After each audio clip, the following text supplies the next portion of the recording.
Klostermann. Welcome, everyone.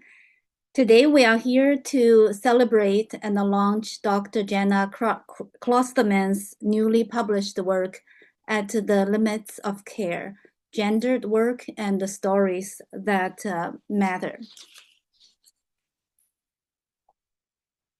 I would like to start with our land acknowledgement. While we meet here on a virtual platform, we should take a moment to recognize the importance of the land on which we are each located. We acknowledge the territory to reaffirm our commitment and responsibility in building positive relations between nations and in developing a deep understanding of indigenous peoples and the cultures. From coast to coast to coast, we acknowledge the ancestral and unceded territory of all Inuit, First Nations, and Métis peoples. We invite you to learn more about the territory on which you reside. We are providing a link here for your information. My name is Xiaobei Chen. I'm a professor of sociology in the Department of Sociology and Anthropology at Carleton University.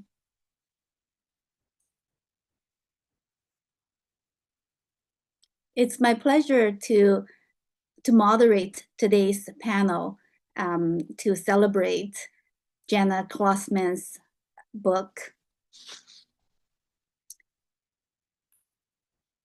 May we have the next slide, please?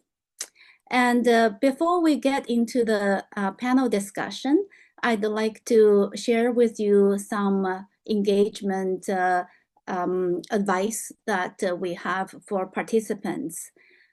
Because this is a webinar, so we invite you to use Q&A to type in your questions. And these questions can be upvoted and prioritized when we come to the Q&A part of the event.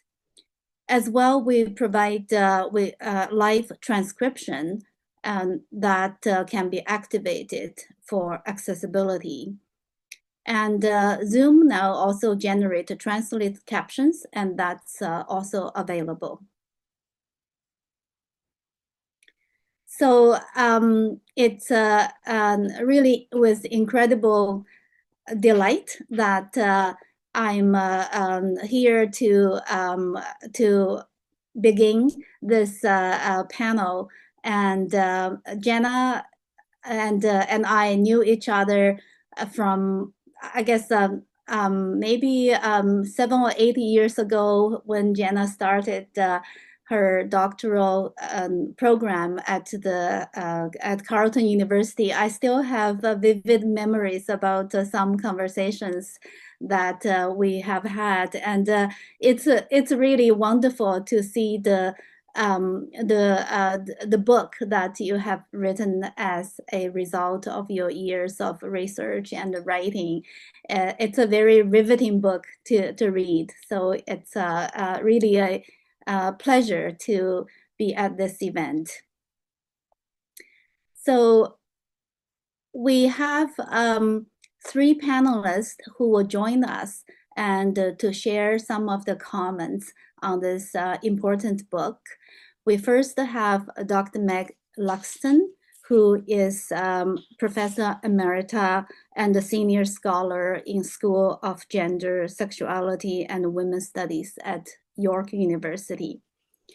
We will also hear from Dr. Barbara Marshall, who is retired professor and researcher in the Department of Sociology at Trent University.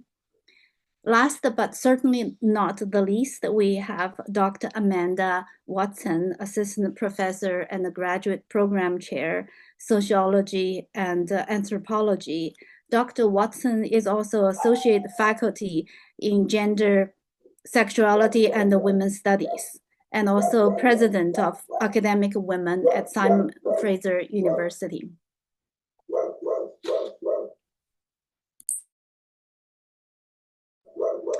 So next, I would like to invite Janna to start with her presentation on her book. Yeah, gladly. Thanks so much, Xiaobei, and thanks Sherry for organizing. I have to say what a treat it is with these distinguished panelists. I heard Barb speak this summer on a powerhouse keynote about problems in our aging society. I connected with Amanda when she presented her narrative sociological research and her own story-rich approach. And over the last 8 years, my PhD supervisor, Susan, has told me little bits of advice or thing Meg Luxton does in her teaching or in her research, and I've been taking notes every time as well. So it's a real honor to be here, and I want to just share a read from the book. So the book's called At the Limits of Care, and the first part is memoir, or the opening chapters, a memoir of my own experiences. And then I move on to sharing what I learned from in conversations with other women, ages 27 to 78. And throughout the book, I really try to think together about paid and unpaid work. And I look head on at the counter stories women tell. So these are stories of women reaching their limits, crossing ethical lines, or stepping back from paid and unpaid work. So we'll share more about that as we go, but just to read. At the limits of care, I met the criteria on every burnout, compassion fatigue, or nervous breakdown test I could find online. Those are the opening words where I start head on at the limits. I also share about my on ramp into care work and how I once dressed up for work at a residential group home with as a bowl of grapes with however many purple balloons tied to me, how it felt like the work was really bringing out a different side of myself. And I share both about the work at the group home and my work at L'Arche. And at the organization L'Arche, I lived with and supported people with disabilities, and where we lived in the same house with young adult workers and people with intellectual disabilities. So I'll read one section from the memoir and then share a bit more. So this is from a section called Turned In. After a couple years, I found it hard to giggle at toilets clogged with washcloths or to respond to the same questions again and again. When's breakfast? Is breakfast ready? Did you wash my clothes? Are they in my room? Who's driving me this morning? Can you grab my jacket? Can you? Did you? Will you? It was hard to constantly be in the presence of people so incredibly turned in on their own needs, unable to see outside of them. I felt like I was putting on a show that I didn't feel part of, saying what needed to be said, watching the clock, running on fumes. I was exhausted from constantly being on, constantly of service, and constantly having my psychological space invaded. I started taking breaks in the bathroom to get away from the people I supported. I rushed through routines, watched the clock. I painted on a fake smile, poured myself a few too many drinks. I can remember yelling at Shelley, a disabled woman I supported, begging her to stop screaming for 5 minutes so that I could think. I was sick of spoon feeding her applesauce or jumping up to meet her every need. I was sick of her stiffening her body when we tried to lift her from the floor to the wheelchair. Once, when I tried to lift her by myself when another assistant was helping someone in the shower, she hardened her body and I thought I had pinched a nerve in my back. Jesus Christ, Shelley, I said. She dropped to the floor. At a United Church dinner with 50 or so people crammed into a basement, I can remember swearing under my breath as I helped fill plates for three of the people I supported, as I ran to get a towel to clean up a juice spill, and as I helped to train a new live-in caregiver. I escorted a woman to the bathroom to change her wet brief, only to come back to see Shelley had rolled up to the buffet, putting her hands in two dishes at the same time. Oh, for fuck's sakes. In some ways, this was an average outing or nothing out of the ordinary, but things felt heavier or just so futile. When it was time to leave, I told one of the church volunteers that there was urine all over one of the chairs at our table. By that point, there was no making things look natural or fun. There was no batting my little eyelashes to ask where the paper towel and cleaning spray were so I could just clean up the little wee spill myself. Yep, urine on that chair over there, I said. I had nothing left to give. I could hardly be bothered to collect my moral wages. So that's apart from the memoir section of the book. And then as the project develops, I move on to learning from other women. And these were women who worked as nurses, social workers, at residential group homes, homeless service centers, who also had experiences caring for kids with disabilities or providing care in late life to their own spouses. And with each conversation, I really tried to write about the moments where I most learned something, or where it felt like it confronted a part of myself, or where I was invited to consider care in a different way. I also, as the book goes along, try to juxtapose stories of paid care work. So you'll hear from a paid care worker in one part of the page, and then from an unpaid family caregiver in another. And we really see how much conditions matter, or how the material conditions of care shape how women come to talk about it. We also see as we go along how much is getting in the way of telling certain kinds of stories. So I'll just read one more section from the back, just to give a taste of how much I took away from it. And partly what I wanted to share today was how much it changed in the writing process. Like, I think when I first started this project, I felt like this young shit disturber sneaking up from behind, telling this lesser told story. I can even remember my committee member, Janet Sultanen, commenting that the recruitment poster was like a blunt instrument, like sharp, directed. It was this disruptive counter storytelling project. But the narratives kind of shifted in the telling, including with two U of T reviewers who had encouraged me to put that vulnerable narrative first, or put lead off with that at the beginning of the book. And I must have sweated about that suggestion for weeks, thinking about what it would mean to put a vulnerable, or to share that story first and foremost as a way to express a sociological analysis through the memoir, but also to tip my hat about how implicated I was in this story, or how much was getting in the way of as I was interpreting it. So here's just one more part, and from the conclusion. I must admit, earlier versions of my memoir material read more like victim impact statements, with accounts of care broadly defined, but without as many specifics about how I had inhabited particular roles or relationships. For several years after resigning, it was too painful for me to write about the honeymoon stage, or admit just how transformative the experience had been initially, especially with how poorly it had turned out. It was a friend who encouraged me to add more of my personal context to the study, to write about my spiritual connection to care work, about what drove me and what I desired. When I did, I was struck by what a dedicated kid I was, how idealistic and open to the world I had been.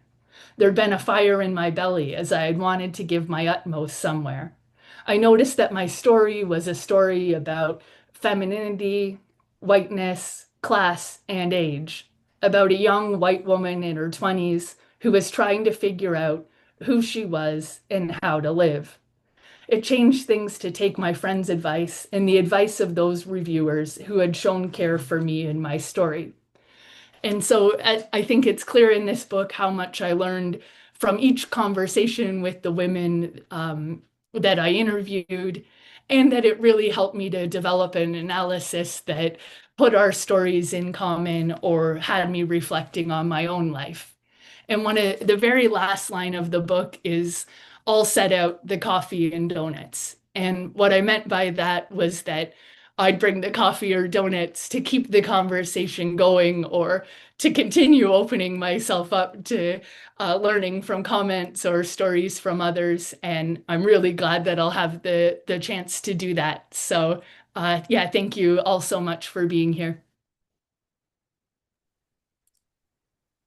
Thank you so much, Jenna, for that wonderful reading and also your comments. I couldn't put the book down once I started reading. It's Oh, just so profound and so engaging with I think with perhaps in many ways, like both as a caregiver, as a feminist, a sociologist, and so on and so forth. So it's at this point, I want to just remind the audience that we have posted a link in the chat where it's a place that you can buy a copy of Janna's book. I have so much that I want to say about your book, but I would love to hear from our panelists.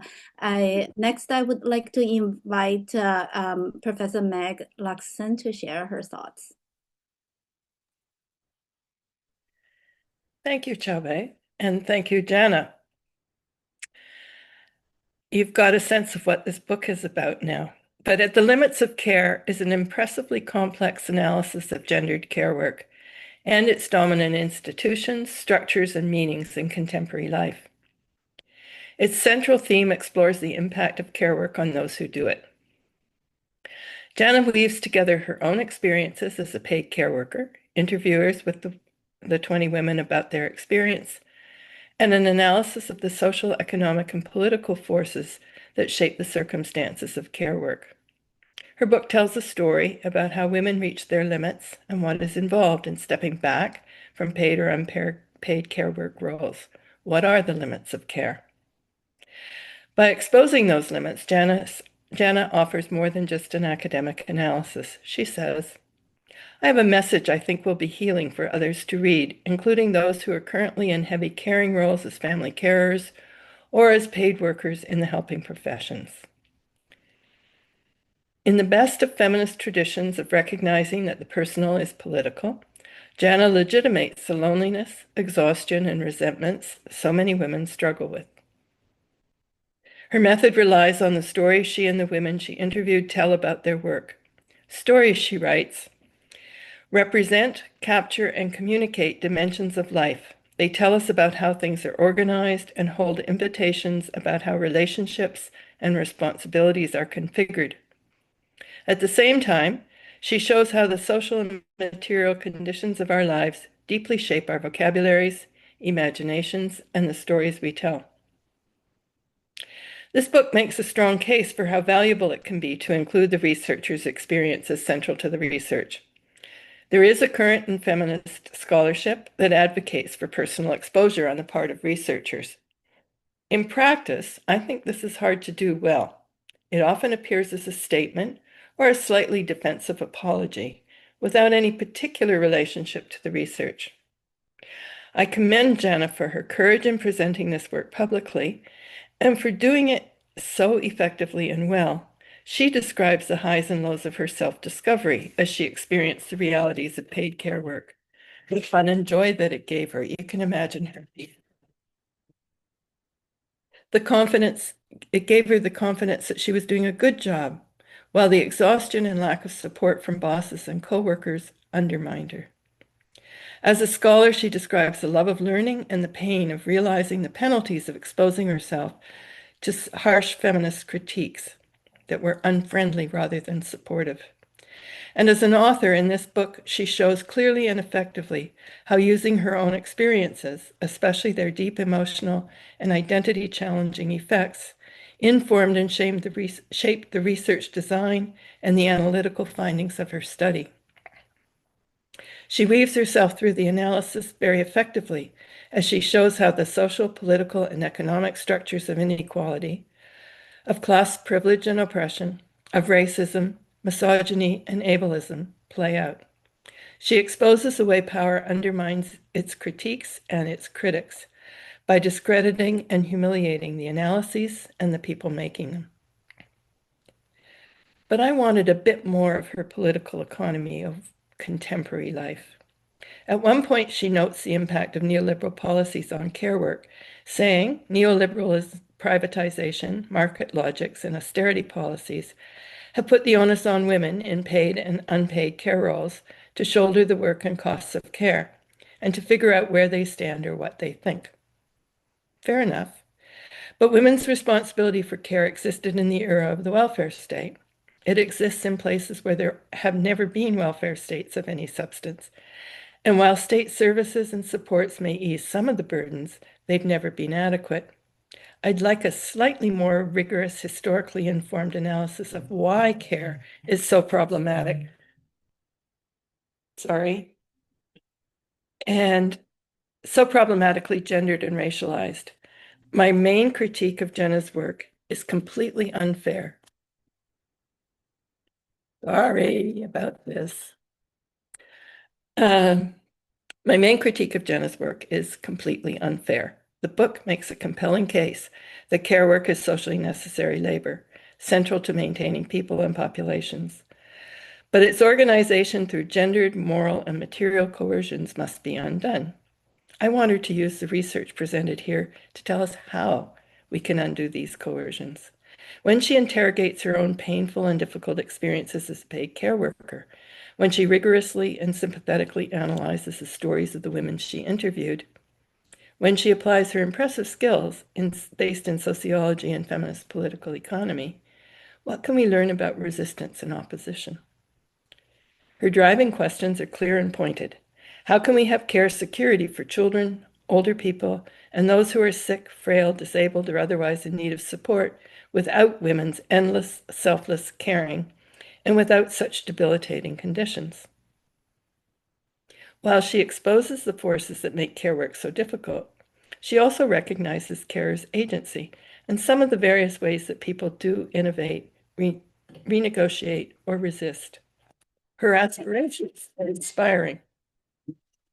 Beyond recognizing, valuing, or redistributing the work of care, this calls for countering and dismantling women's subordination as it extends beyond any particular care work role or realm. As we've I apologize for my phone having hysterics. As we've explored, women need other outlets and options for work, worth, meaning, purpose, and connection, as well as for self-expression or social standing. We need livable lives, and how society structures our worth or non-worth beyond care and across our lives is part of the story, she says. And her work hints at possible strategies. I too push for ways of redistributing and revaluing care work, to investigate and transform care as a way to respond to issues of gender equity, as historically it's women, and primarily racialized, indigenous, immigrant, and working class women, soldiering the work and the costs of care. As I read the interviews and Janna's analysis of them, I keep wondering whether the interviews offer any insights into why it continues to be so hard to mobilize a more effective collective movement for change.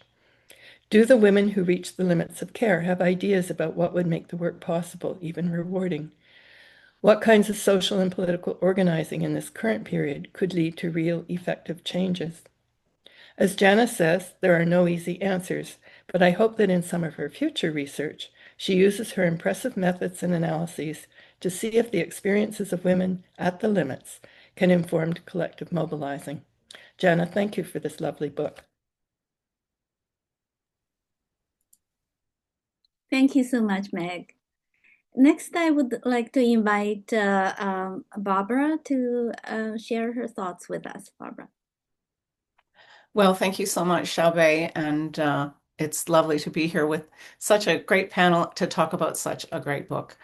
I do first want to acknowledge that I'm coming to you today from the unceded traditional territory of the Comox First Nation. There's so much to engage with in this book, and as someone who cut their sociological teeth on Canadian feminist political economy in the 70s and 80s, I was loved reflecting on how that work has been sustained and developed and is still relevant over the last 50 years. But I also heard Janna's critique of the risk of focusing on those broad systemic patterns at the expense of individual stories in all their details and complexity. At one point, she refers to Carolyn Steedman's Landscape of a Good Woman, which was a real classic back in the day that countered often overly deterministic accounts of class dynamics. And I saw Janna doing a kind of similar task here. Um, as I read this on an airplane, I was nodding along with repeated sort of, amen, sisters, and occasional fist pumps as she relentlessly built the case for seeing care as a social and relational, not individual practice, and as such one that demands public concern and investment. But I also despaired at that passage where she cites a 2002 article by Jane Aronson, putting over 20 years ago in italics, noting that neoliberal government agendas meant that individuals were increasingly responsibilized for their own care needs. Like Meg, it's 20 years seems like a blink of a moment. Um, I reflected again on the stigmatization of dependency that Nancy Fraser and Linda Gordon so astutely analyzed back in 1994, and I'm, tempted to put over 30 years ago in italics, but in Science, a really classic article where they argued that few concepts and policy discussions do as much ideological work as dependency. To quote them, the term eats a profusion of stigmatizing connotations, racial, sexual, misogynist, and more. It alludes implicitly to a normative state of independence, which itself will not withstand critical scrutiny. And I think Janna really taps into that with her analysis.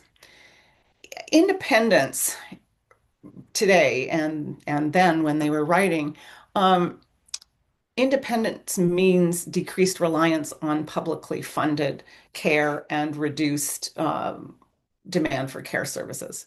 So I don't think it's any coincidence that independence and independent aging in place have had such an oversized place in policy initiatives that are driven by demographic panic over aging populations and the impending, quote unquote, care crisis. And I'll come back to that if time permits. But I want to focus on one of the things that I think is really unique and groundbreaking in Janna's work, and that is her life course perspective on gendered care. So caring for others becomes so central to gendered life cycles, and of course is the crux of social reproduction.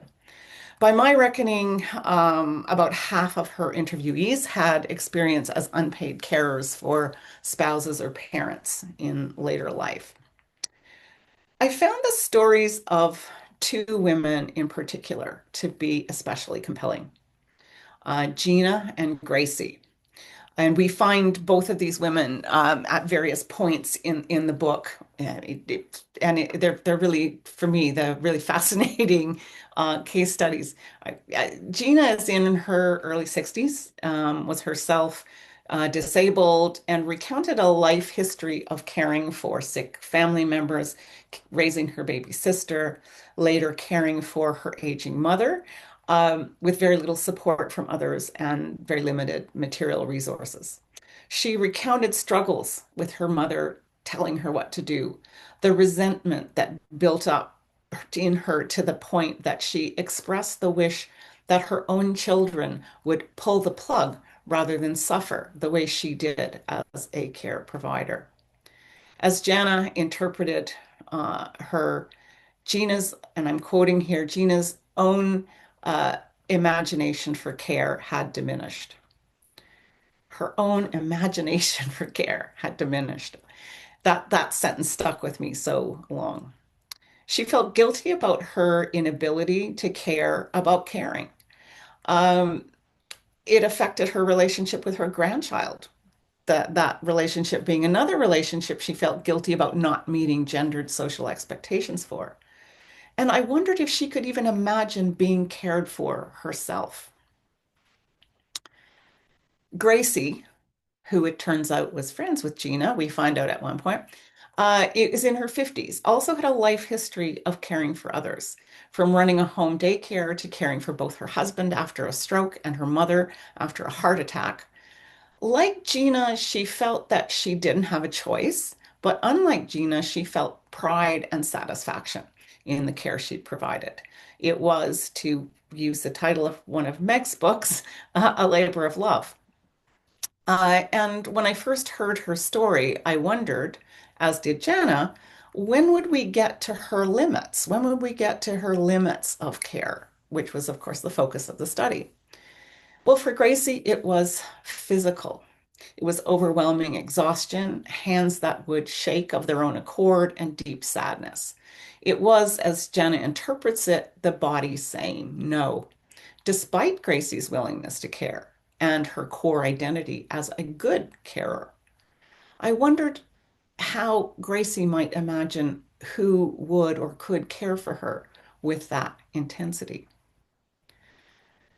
Again, I'm drawn to connect these stories to the structural conditions of care, to the cutbacks in public provision of care that make unpaid family carers either willingly or unwillingly so central to the policy visions of dealing with aging populations and shrinking social care budgets.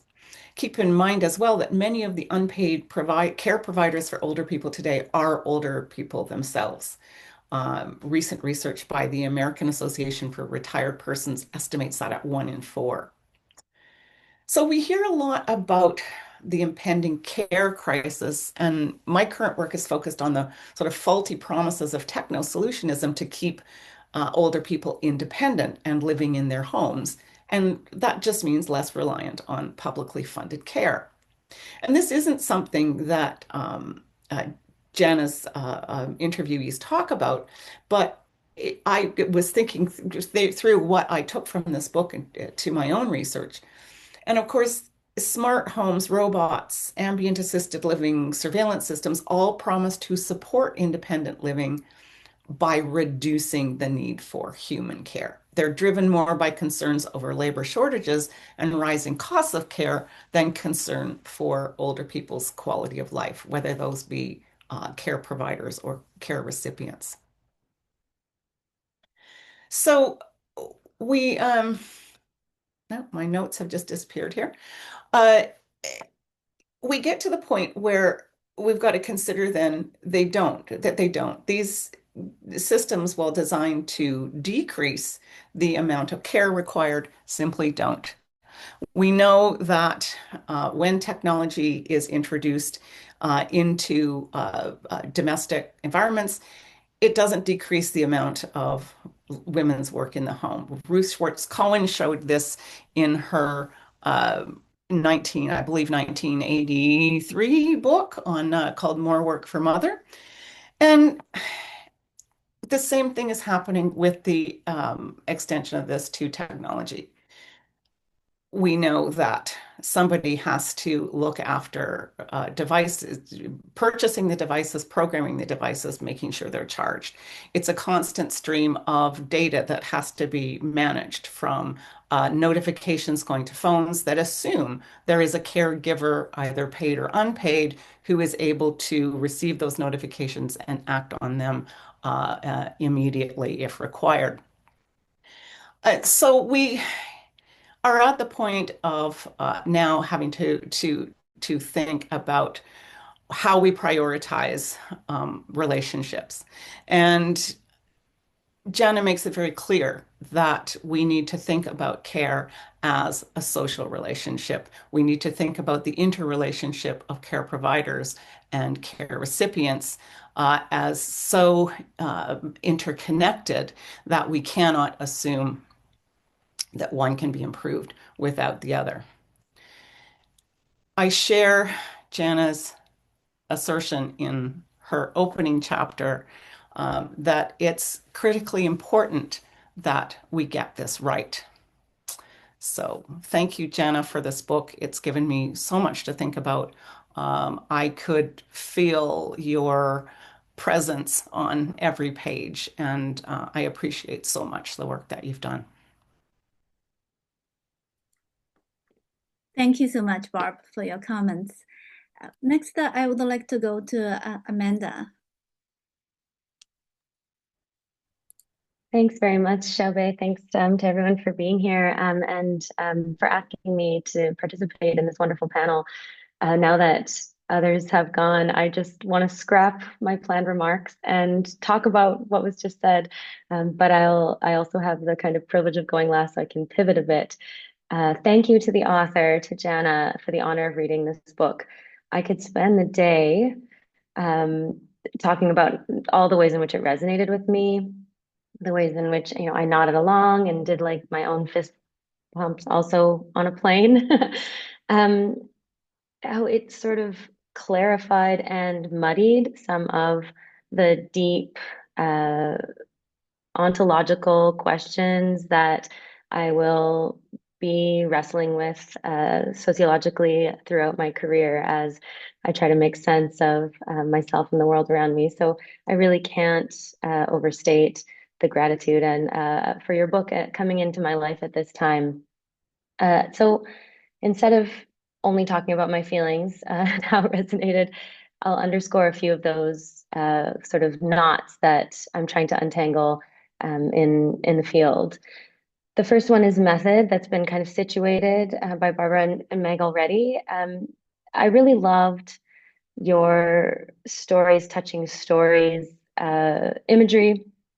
It made me think about Sarah Polley's film adaptation of Miriam Toews' book Women Talking, and then I saw that as a subheading and thought, oh my gosh, we're right there, we're together.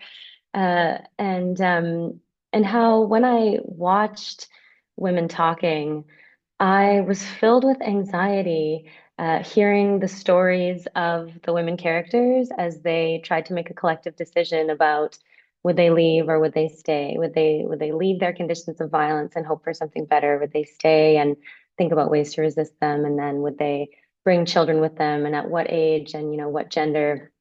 And I think I felt so anxious because kind of for two reasons. I didn't want Sarah Polley or any of the women's stories to mess up. I didn't want Sarah Polley to get feminism wrong. I wanted her to get it right. I wanted to see some version of feminism done well.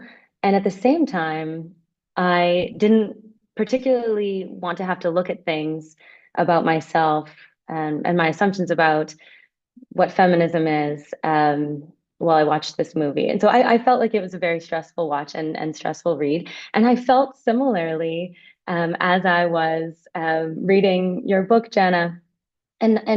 And you acted as sort of, to me, your authorial voice acted as a bit therapeutic in the sense that you were on the journey as well and validated that kind of sense of seeking a theoretical explanation that is complicated by our own fears and stories that are engaged. So I loved how this unfolded.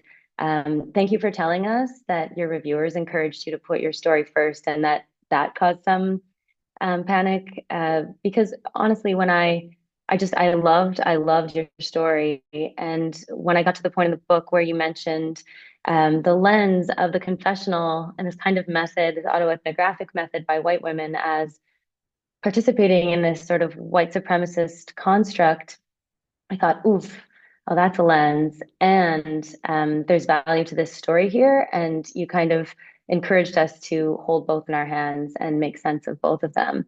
I thought that was really brilliantly done.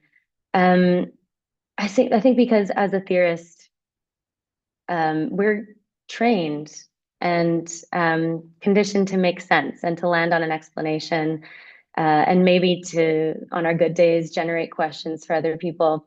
And you did that making sense, but I really felt compelled to challenge myself when I felt my own making sense as a kind of moral judgment. And that, I think, was this methodological and theoretical contribution of your commitment to letting the stories kind of shine through and then having your analysis be a little bit open-ended and sort of staying with the trouble. And so there's this in this, to me, there's like a refusal to make a tidy project or, you know, a repeatable qualitative method that I think feminist sociology has been striving for. And so on that, that's sort of like a segue to thinking about feminism in this moment, intellectually and politically.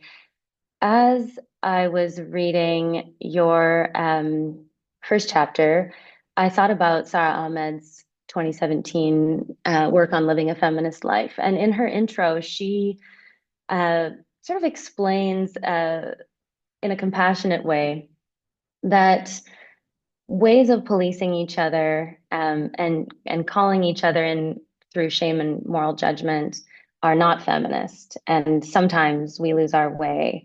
And I just loved your use of the language of trading moral cards. I had that metaphor stay with me while I was reading the stories and thinking about the ways in which, through our work in writing and sociology and in our personal lives, we might be building a moral project, and what prompts us to have a moral breakdown so that we can, in your words, like get on with our daily lives. And just last night, I was at a lovely dinner with some of my friends from grad school, and there was a moment when I felt myself like offering a moral card about the kind of care that I do and defending it.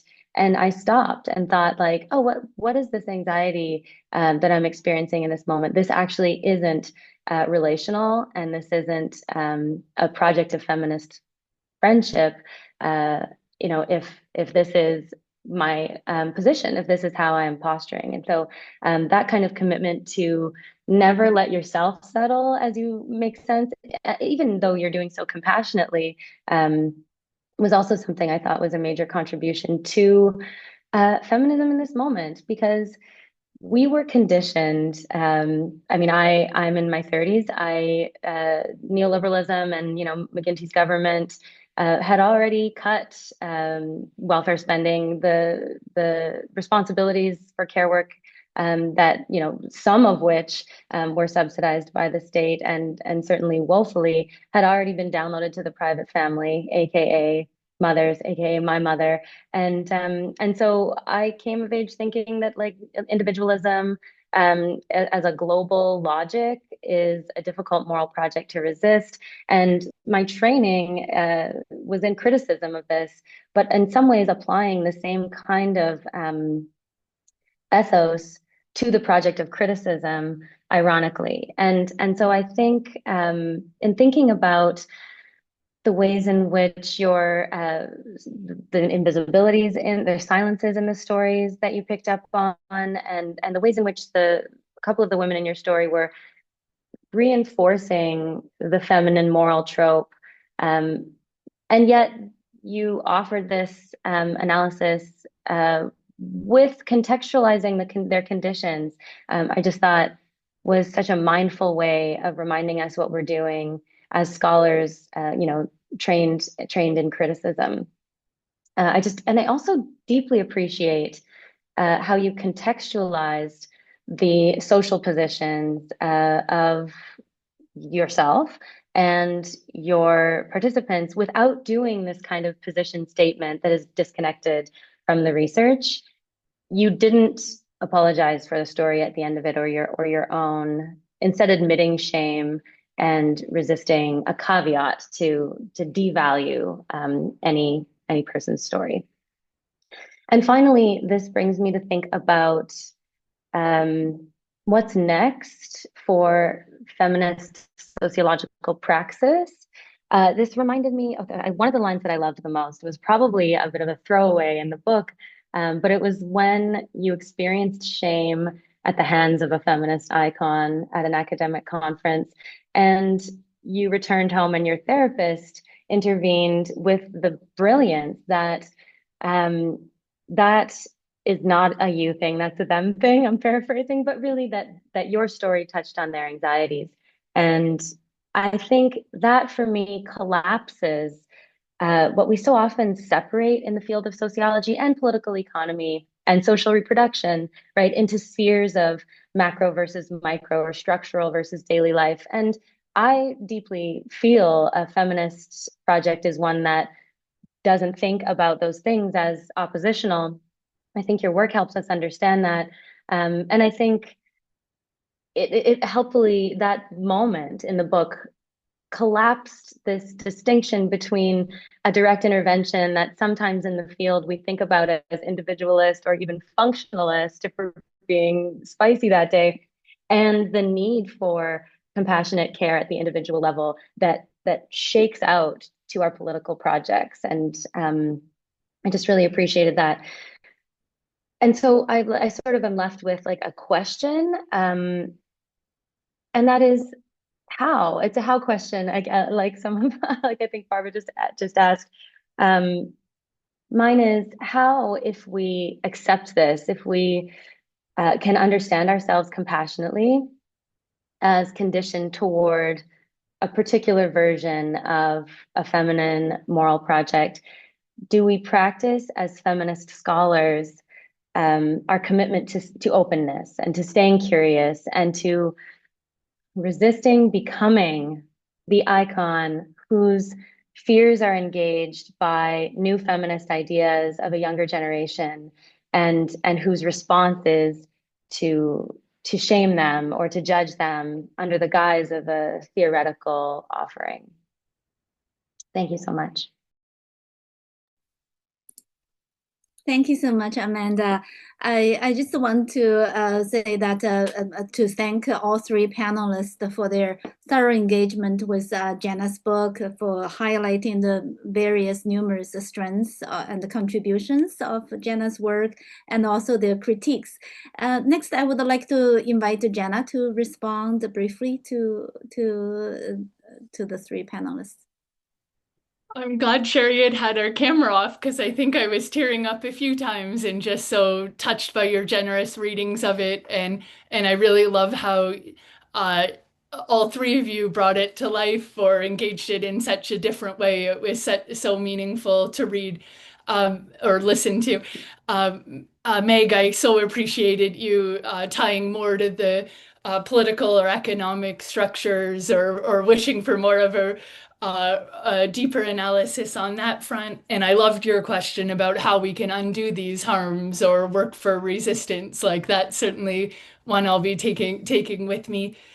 Barb, I loved that you hit on right away the questions around dependency or independence, and you really zeroed in on questions about not wanting to be a burden, or how that our own desire not to be a burden is part of the story as well. And I loved that the comments from Gracie and Gina had stuck with you on that front. Or and then Amanda, I just particularly loved that it was right last night at dinner as you're about to lay the moral card, and then really thinking about these bigger questions about how we're in relationship to others. I also loved your you thinking about what it means to do this kind of work without moral judgment to others, or making a moral judgment or engaging others in that way.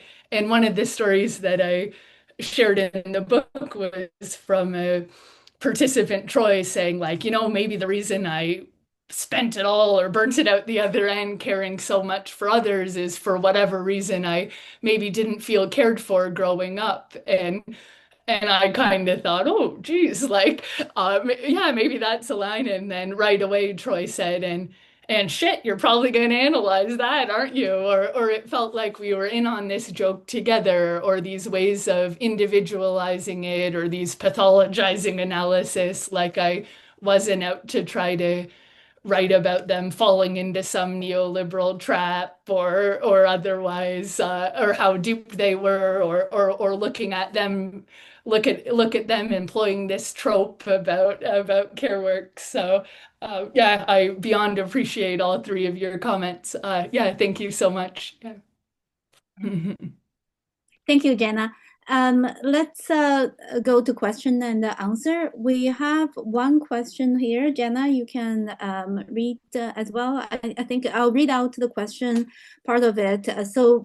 Putting aside the painful controversies around the founder of Lush, Jean Vanier, I'm wondering about your thoughts on his position. Vanier argued it was good to live and do care work for a brief period of time, that it was ideal for young people to temporarily pause their lives to join the world of care and then carry on. What are your thoughts about this concept, the concept that care is best when it's a temporary diversion? Oh yeah, thank you for the question. Yeah, something that comes to mind was that um, that in the interviews that I conducted with women, it was often or sometimes felt even less about the length of time they were in it and more about how they were conditioned to inhabit the role or the meanings, the formative life history, or how much they had going into it. So, for instance, something that stood out to me was in some conditions, people could easily care with one foot in the door or just passing through as this temporary thing on the way to something better.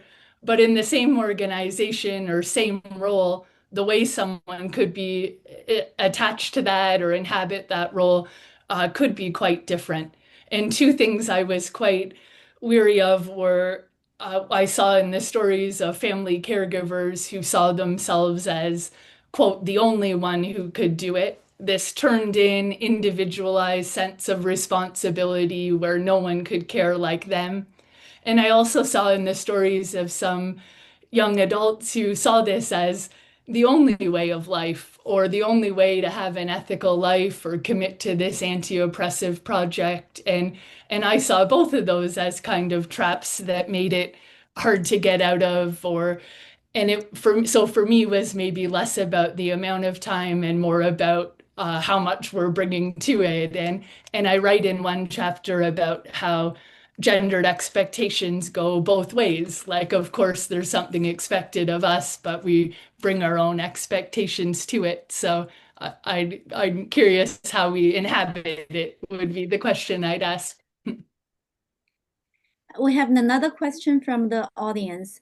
I would love a bit of a further explanation about what is meant by moral card. Is this about how we connect morality to care work? Oh, yeah, good question. Yeah, so I joked in some of the conversations where it felt like I kept getting scolded or where it was us jostling for moral position, me and the other person I was interviewing. And I mentioned that the interview guide felt like this blunt instrument, sharp, directed, counter storytelling project.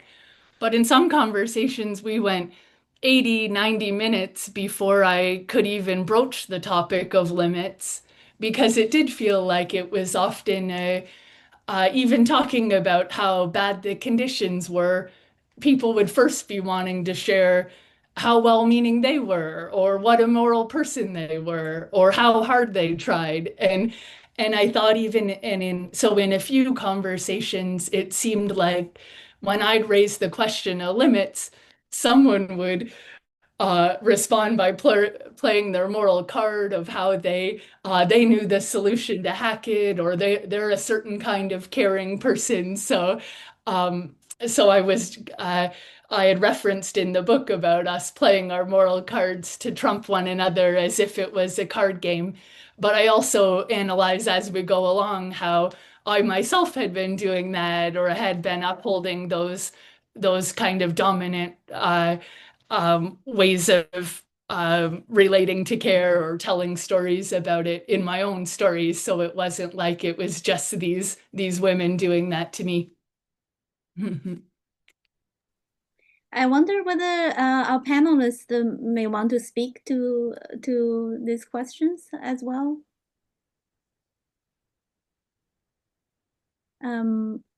We still have a few minutes, and are there other questions from the audience or from the panelists to Janna?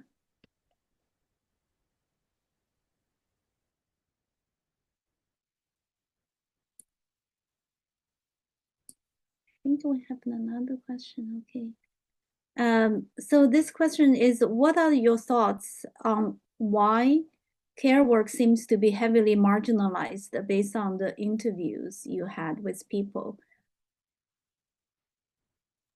Yeah, it's a good question. I have also thought how, or maybe this is the opposite to the question, but how there's nothing wrong with care, or how it can be a site of joy, meaning making, and even with my uh, mentor Susan Bradley, we've written a chapter on joy in long-term care, where it could be something that brings something where we're connecting in relationship or bringing out another side of ourselves. Like I found parts of the work incredibly meaningful. So I'm often quick to say that it's not this dirty work that people want to do, but I often think that the lack of investments in it, the often that can come right down to the standards of care, or in nursing homes, how many hours of care a nursing home resident is assigned would sure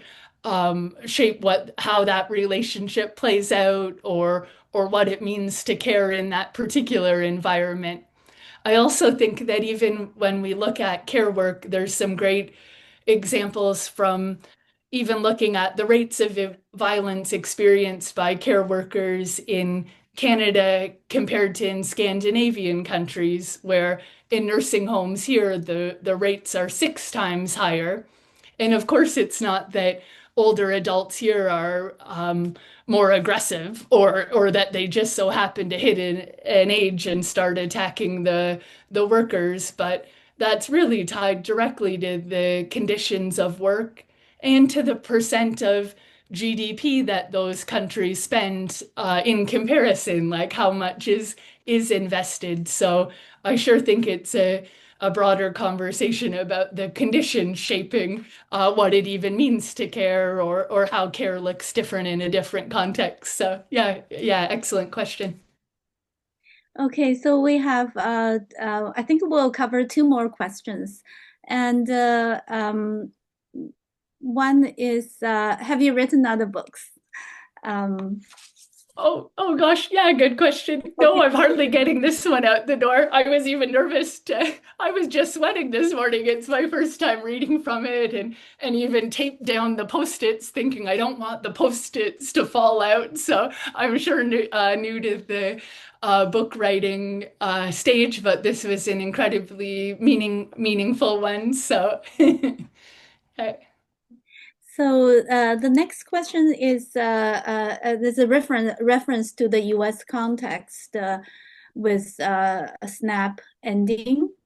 And the audience said, I wonder how that will affect care work and whether we should worry about that happening in Canada. Oh, yeah. Where my mind goes was in my current study is with nursing home workers in Alberta, and it's through this Alberta Union of Provincial Employees and their staff employed there who are um, uh, care aides, housekeepers, maintenance workers, others in nursing homes there. And the union recently did a study with some of their members, 8,000 members in Alberta, and found that 20% of those workers relied on food banks.